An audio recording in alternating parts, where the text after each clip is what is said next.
Hello, everyone. It's Nicholas. Blessings to you all.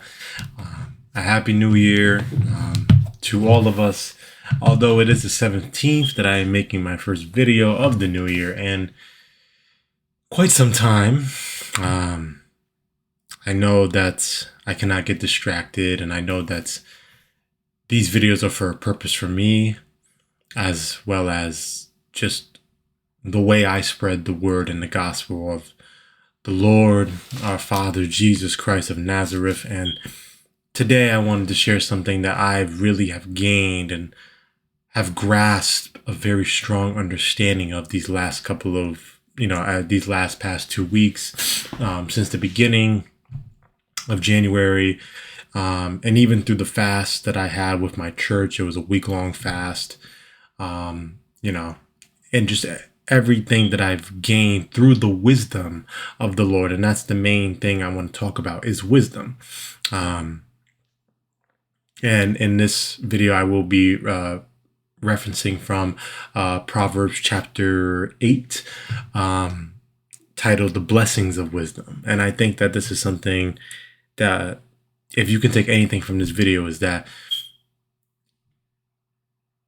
never be afraid to ask questions from your brothers, your sisters. And when I say brothers and sisters, not just by blood, but through Christ, as we are a family, asking questions to the Lord. Obviously, be wary of your questions, for in the Bible it states those those who ask you a silly question and you are to answer that, you are just as silly as the one who asked it, or a foolish question, right?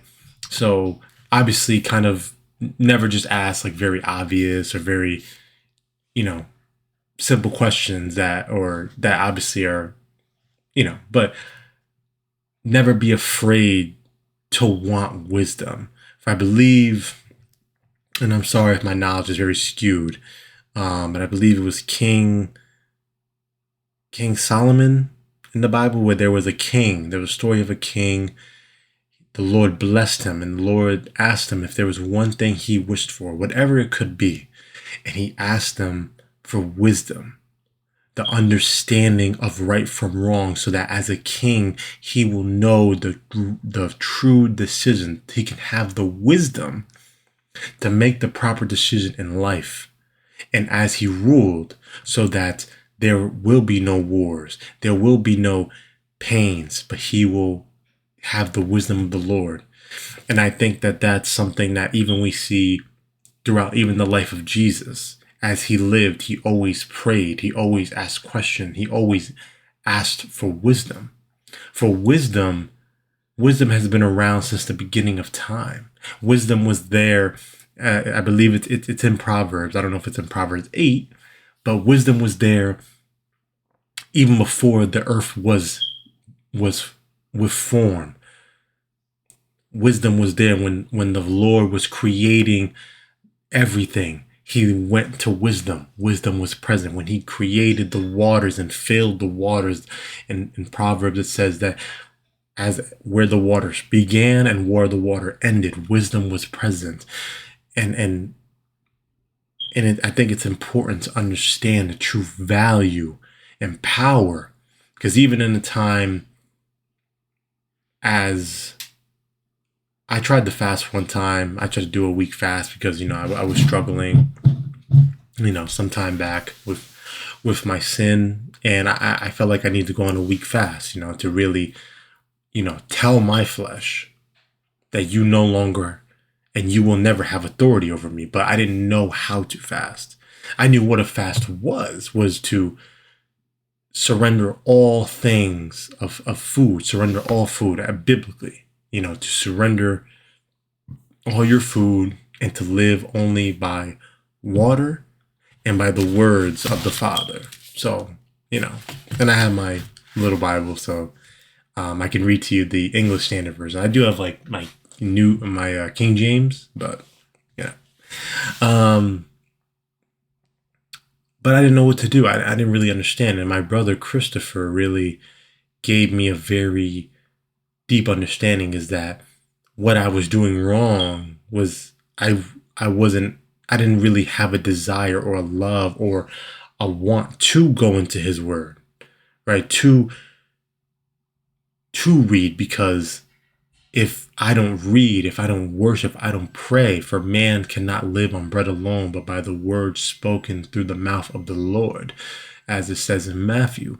If I am not indulging in that word, then I am just simply starving myself. So then when this week fast came, the first 3 days that I was able to make it, I was surprised I was able to make it, but it's because I had the wisdom knowing that, as it says in Isaiah, if you are truly fasting for a purpose, for the Lord, to break free of things, and you truly in your heart want to read and want to grow your relationship, because that's the greatest gift you have and you will receive, outside of all the things that the Lord can do for you, which is blessing you with health, blessing a family member with health, a friend,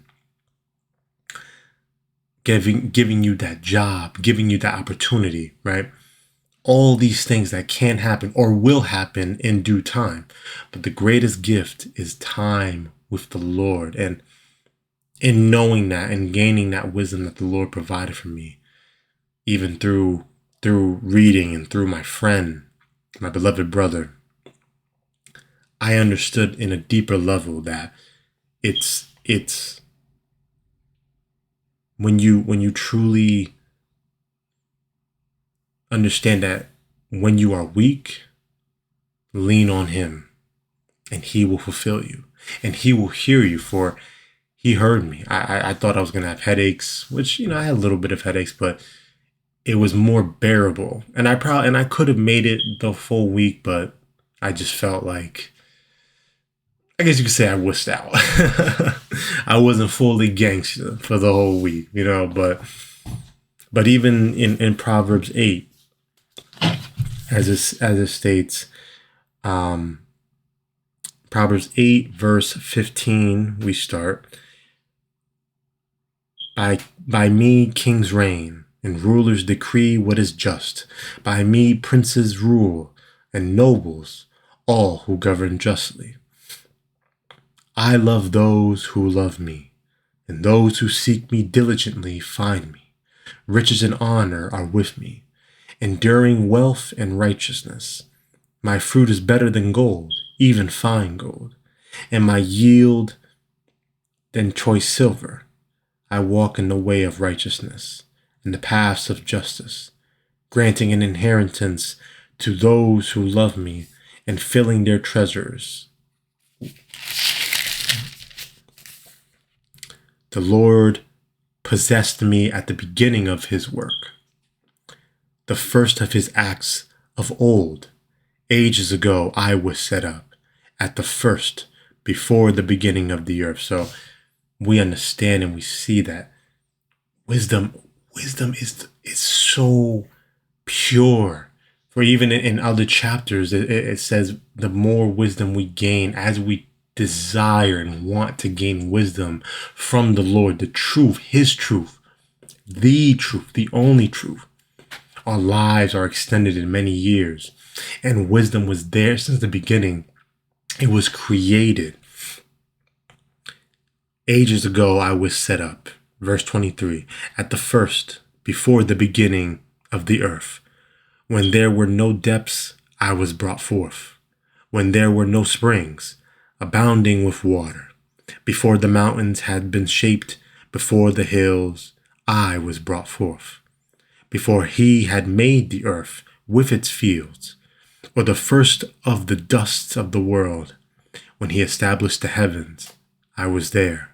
When he drew a circle on the face of the deep, when he made firm the skies above, when he established the fountains of the deep, when he assigned to the sea its limit, so that the waters might not transgress his command, when he marked out the foundations of the earth, then I was beside him, like a master workman, and I was daily his delight, rejoicing before him always, rejoicing in his inhabited world, and delighting in the children of man.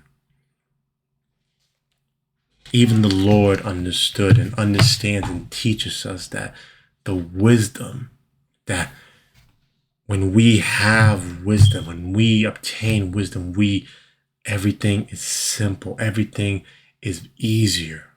And so I encourage you, whenever you don't know something, whatever it is you're trying to find the answer to, ask the Lord. But that is how Jesus taught us.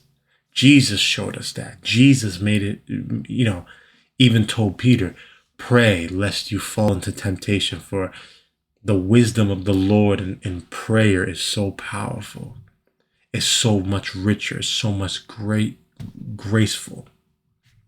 And so I pray that wisdom finds you. I pray that wisdom seeks you and you seek it. That you seek wisdom, that you seek her. For she is one of the most greatest and the greatest gift, one of the greatest gifts we can have. The wisdom of the Lord, the wisdom that comes, that he has created and has had since the beginning. And so I thank you. I love you all for being here. God bless all of you and many more to come.